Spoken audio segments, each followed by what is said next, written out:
Hello, my name is Coach Oyama. I have a passion to help you improve, and I specialize in macro analysis. So, I do all my coaching for free, and all you gotta do is DM me. Discord right here, and some past experience that I right into the VOD review. So, I actually started one earlier, and I'm going to delete that one because I had to take a call. But this time I won't have to take a call, and so I was talking about this article or explaining some of the behind the VOD. If you look at that one, but my advice for if you feel lost is go and look at a professional player or just any good player, like a streamer in general, like Space Overwatch, who plays for the I don't know who they plays for now because I follow the pro scene, but he's a really good content creator and a professional player who plays Sigma a lot. Poco also plays Sigma. I don't know if he's streaming or not, but what? What did I just? Oh, you missed your rock. Okay. I might be talking about micro then. Like, that might be an area of interest. Nice rock on the Sigma. Alright, but needless to say, yeah, watching professional players will open your mind to the possibilities of what you can do with this hero. And then from there, it'll be way easier to notice your mistakes. So not necessarily mistakes, but inefficiencies here that I'm seeing in the first fight. You like taking a lot of damage, and even in certain circumstances, it is good to take damage. In other circumstances, it's more of like, I'm noticing is a bad habit. So if we notice from third person, the strengths and weaknesses of Sigma you're able to hold space at mid-range very well, be able to hold a corner really well against an enemy team, and over a long period of time, survive and have a very constant, have a very constant output and draw their resources, especially when their win condition requires them to get close to your team. So to accomplish that here, you need to best be able to maximize your damage output in effective areas. Be able to best maximize your damage output in effective areas, or effectively. And also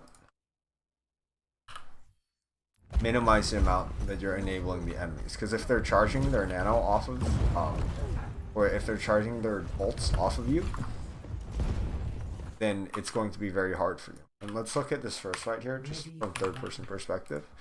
But if we notice you're playing very, very close to the Sig, which is not too much of an issue when you're at full capacity here. Also, hitting that rock is very, very important. But as soon as we get to the point where your shield is somewhat low, you open yourself to a world of possibilities of risk of this Ana. If she throws any of her cooldowns at you, you're going to be ill-equipped to be able to deal with them. So if you're playing a bit farther back and accepting and managing that risk, understanding the fact that they can now take advantage of your positioning here, you can still do these same things around this corner and hit that Sigma, but be able to back up. And I would much rather see you going in on very strong engagements and taking advantage of your kit and pushing very hard after getting certain critical cooldowns out, rather than slowly applying pressure forward.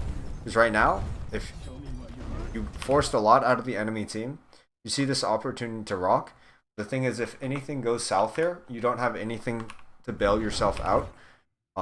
You have your eat, but that I don't think that's enough, because you're very, very close to them, and it's a very dangerous zone for you. So if this Sigma rocks you and you get antied here, that could be a death. And then also, I feel like you can still be doing the exact same things with less risk and pulling all these exact same cooldowns from this corner here, LOSing their healers. And I mean, at the end of the day, you're still shooting the enemy tank. So it sounds like, to you, I'm assuming it feels like it worked. So why am I harping so hard, so bad about this? It's because in the times that it won't work, those are the times that are keeping you from ranking up. And so this right here is good. I like you pushing up and engaging onto them, but I don't like it when you run out of resources. You should never you let them have tempo here, because now you don't have enough resources to hold the corner. You don't have your rock for when your Zarya is pushing up without bubbles. More so, you continue to stay forward, and instead of playing for the strong suits of Sigma at medium range and poking out all their cooldowns and then pushing in, you're like feeding into the Zarya almost and letting her do things.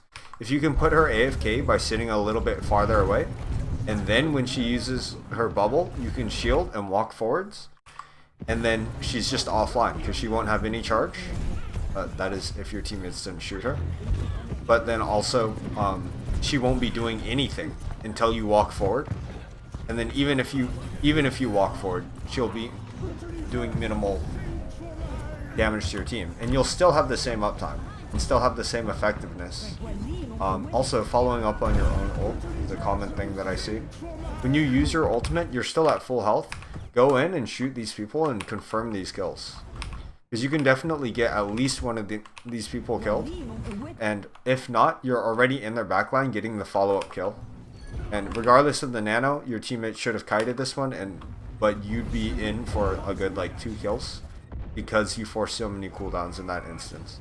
That's not an absolute rule to like go dive into the enemy backline, but because you have cover up here, and you know it's a very safe option given that the risk versus the reward for that risk is very high.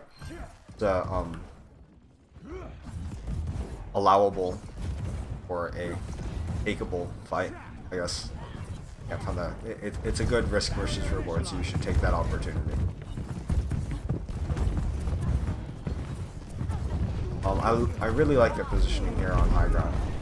The one thing that I don't like is how you keep your shield out like this, and it's very stale with really no one shooting at you. You don't need to keep your shield up, you can rely on your healers, especially if no one's behind you.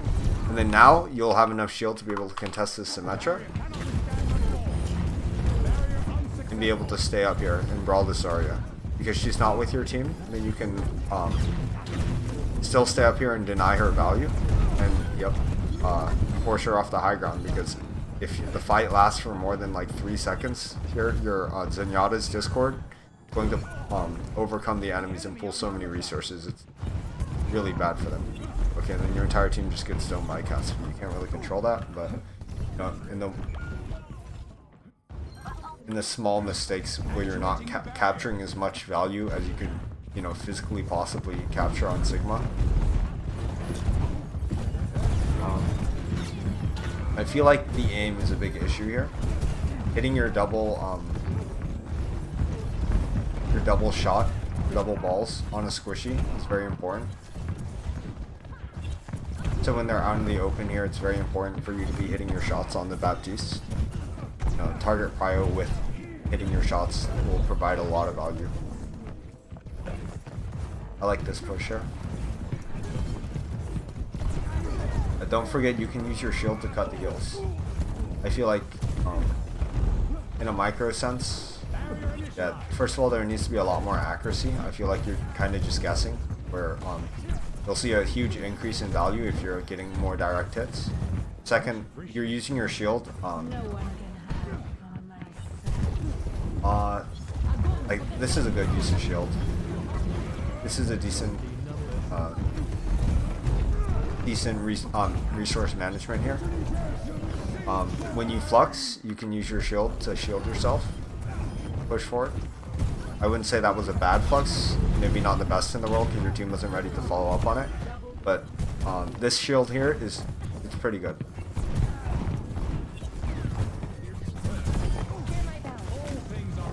Let me find another instance where you kind of just casually throw out shield and let it sit there, rather than using it more dynamically. Ooh, the rocket that TP there, that's kind of bad. Okay, I like the shield here, but you should make sure to take it back when your Zen is shrinking.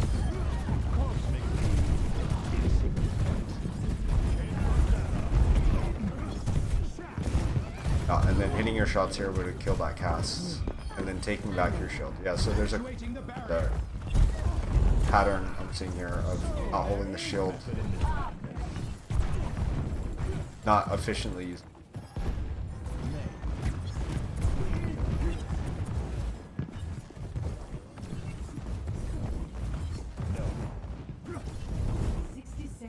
Oh, and you even force him to swap to sig. So here would be a really good place to flux while they're on rotation. Yeah, very nice. You got the carry out before, and you use your shield. One thing that I would say is, I don't know whether it's about your configuration, about what button you have the shield on, or if it's just like you as a bad habit, but you send the shield out very, very far.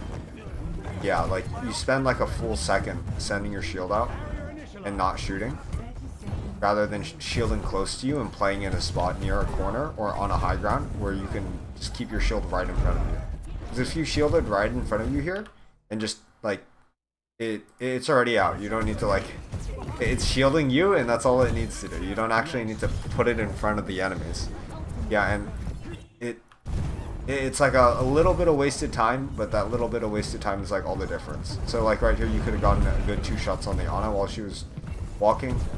Okay, right there, that's the, you're shielding the Reaper, and okay, you're shielding the Cassidy, and that's good, because it's shielding for your teammates. But as a generality, if you're using the shield for pressure, yeah, like right there, just literally tap the shield button, and it'll shield you. And your positioning is more important than shielding your teammates, because if they're playing for you, that's just a terrible habit for them to have. It's not worth for you to compensate for your teammates' bad habits. If it is, well, you know, that on Sigma here, because if you're constantly compensating for your teammates' bad habits and it's affecting how much you can do, then that's not worth it.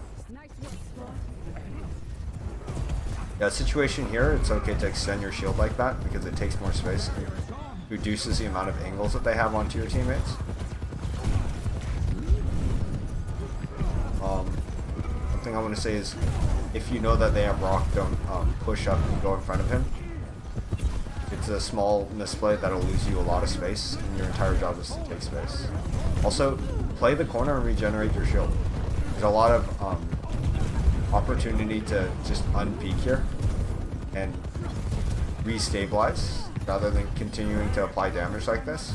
Because if you have more tools to kill the enemies, you might as well just wait for those tools to come back online, rather than constantly apply pressure. It feels like a bit like immature to like go back in when your shield is 1 health compared to just resetting and then going back in. Yeah. I like this push up, and I like the how you're adaptive with the space. As soon as they start pushing in, start flexing to where they are, and then hopefully start going backwards. Okay. You gotta pick, so this is a really good time to walk forwards. You can shield off the healing here from the Zen.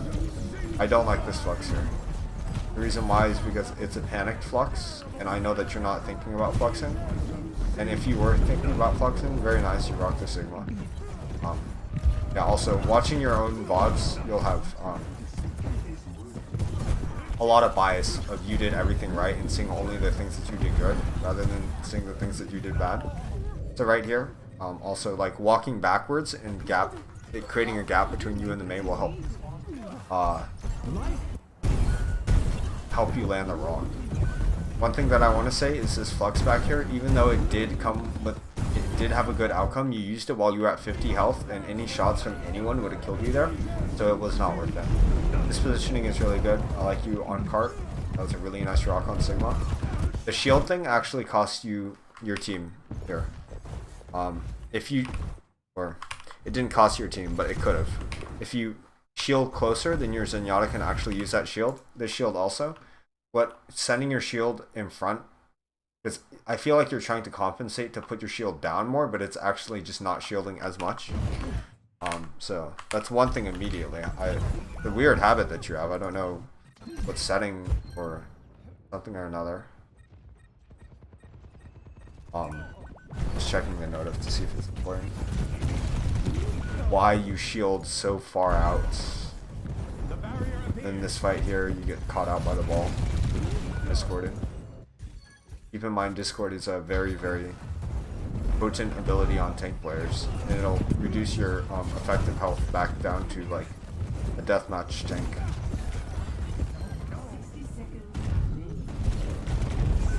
One thing I want to say is whenever ball slams, whenever you're playing against a ball, there's no better time to use your rock other than when he slams, because it puts him fully offline afterwards. That's essentially like killing a ball player, where it's like half the value of fully killing the ball, because he has to fully reset afterwards. So instead of using your rock, unless you get a kill with your rock, it's much more consistent to be able to just save it for the ball. So right here, oh, very nice. I don't know if you're just a god at hitting that rock, or if you got lucky. If you got lucky, then I would say don't try to time the rock so as soon as he hits the floor, or as soon as he's at the apex of his pile drive, then you hit him with the rock. Otherwise, if you can hit that every single time, then hats off to you, and that's really, really good. Yeah, a lot of the second half is letting this ball abuse your team. And instead of playing to the strengths, you... okay, so also your shield here is very ineffective. If you shielded just off the ball, so they can't heal the ball, and then you mark the ball, you would have much more... You have literally seconds more of uptime. Because this ball would probably die. I mean, to be honest, this was unlucky that he didn't die from your team. Nothing that you really could have changed. The shield thing is kind of BS. But, you know, every single time that you shield like this, there's a gap in the shield, and you could have contested this Mei here if you didn't have that gap in the shield. It's the small things that really matter. So, one, go over your aim and movement. 2, your positioning. 3, your shielding. And then I would say ultimates also, 4 ultimates. I'm not going to give you 4 things. That's like an extra thing to work on. But for now, because Sigma is such a passive character, your ultimates were like fine-ish. They had some small things about them, or some pretty critical mistakes, but I'd much rather see you improve on these things. So 1, your lethality needs to be increased. That means shooting squishy targets, having priority over them when you have the chance and they're in your line of sight, and you don't need to mark a tank player.